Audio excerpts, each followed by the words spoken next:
So ngayong araw guys ay magdi-deep fry nga pala ako ng salmon belly. Nandito nga pala ako sa Zero Save at naghahanap nga pala ako dito ng mga kakaibang product. At syempre guys, yung gagawin ko nga pala ng luto dito, yung favorite kong deep fried. At may nakita din akong longganisa dito na gawa sa hamonado. So paggawin ko nga pala guys ay ni-defrost ko na nga pala tong salmon belly. Noon na nga pala guys ay nandidiri nga pala ako dito kasi nga malansa tapos ang daming palikpik. Itatapon ko sana yung may mga palikpik kaso lahat nga pala sila meron. Siguro ito yung mga pinagtabasan at nirepack na lang. Pero guys malinis naman to, yun nga lang malansa kasi nga isda. Tinanggal ko na nga pala yung mga palikpik nito at hinugasan. Ito nga pala yung magiging unang first time na makakatikim ako ng salmon. Sa sobrang lansa nga pala nito guys, ilang beses ko nga pala itong hinugasan. Nilagyan ko na nga pala ito ng asin at kinuskos. Effective naman dahil nabawasan nga pala yung pagkalansa niya. So yung ganito nga pala guys ay 500 grams, 159 pesos. I-deep-fried ko nga pala yan sa waterproof naming tabo. At yung gagamitin ko nga pala mantika, yung pinaglutuan ko nga pala ng lechong kawali. Ilang beses na nga pala ito nagagamit at malinis pa rin. Ito nga palang salmon belly guys ay nakakatakam kasi kulay pink na pink. Habang niluto ko nga rin pala ito guys ay grabe yung mantika nagwawala. First time ko nga pala magluto nito at hindi ko nga pala alam kung ano yung magiging itsura. Yung naging struggle ko nga pala dito yung mantika palaging pumuputok. Noong nag-lechong kawali ako hindi ako nagka-problema pero dito grabe yung putok. Habang patagal yung salmon belly nga pala ay nagmumukhang chicharon. Nagpa-challenge nga rin pala ako sa story ko at pinapahulaan ko kung ano to. At yung unang makakahula ay bibigyan ko nga pala ng 100 petot. Unang tingin kasi talaga natin guys ay parang nga pala siyang taba ng baboy. Inaantay ko nga pala to maging creepy kaya hindi ko nga pala to inaalis. Pero nag-amoy sunog na nga pala tinanggal ko na. Next na lulutuin ko ito naman chicken poopers ng Zero Save. Yung chicken poopers nga pala ng Dali naging favorite ko kaya itatry ko naman to sa Zero Save. Deep fry nga rin pala to at ilulutuin ko nga pala to ng 3 minutes. Sasabay ko na nga pala lutuin tong longganisa na gawa sa hamonado. At nakakatakot nga pala to guys kasi pumuputok nga pala yung mantika. Kamuntika na nga pala matamaan yung beautiful face ko. Pero no problem naman ako dyan kasi makapal naman mukha ko. After 5 minutes nga pala guys, luto na nga pala tong chicken poopers ng Zero Save. Mag-honest review ako guys kung ano yung mas masarap sa Dali ba o sa Zero Save. So ayan guys, luto na nga pala itong mga deep fried natin.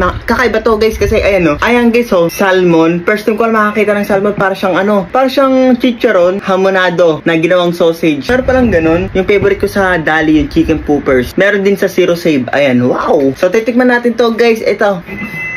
Lansa First time ko nga pala makakain ng salmon. Nakakain na nga pala ng salmon pero sa sushi. Di ko nga alam guys kung legit na sushi yun kasi tig-20 lang naman yun eh. Tikman natin guys. Hindi na nga pala siya creepy guys kasi tignan nyo.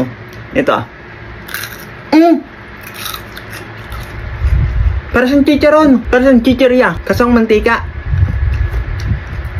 Grabe guys, ang lasa pala nito. Masyado siyang fishy.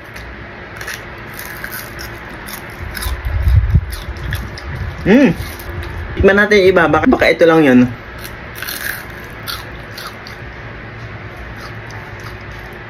Mantika niya guys. Yung mantika para pumasok sa loob. Dahil pala guys, di pala ito dinidip fry. Ang mantika guys, parang nararamdaman ko yung mantika sa dugo ko. Lasang lasa yung pagkamalansa niya. Pero ang sarap niya guys. Yun nga lang, masyado siyang mamantika. Dapat pala guys, kapag bibili kayo nito, huwag nyo i-deep fry. At least diba, dahil sa akin nalaman nyo. I-rate ko to guys ng 3/10. Para akong lumunok ng mantika. Grabe, masarap naman siya, malasa. Siguro masarap to kapag ginawang salmon soup. Hamonado, ginawang sausage. Wow! Hindi siya lasang hamonado for me. Masyado siyang beef. Parang na rin siya hotdog guys Juicy na rin yan guys. Tignan nyo. Juicy. Oh wow.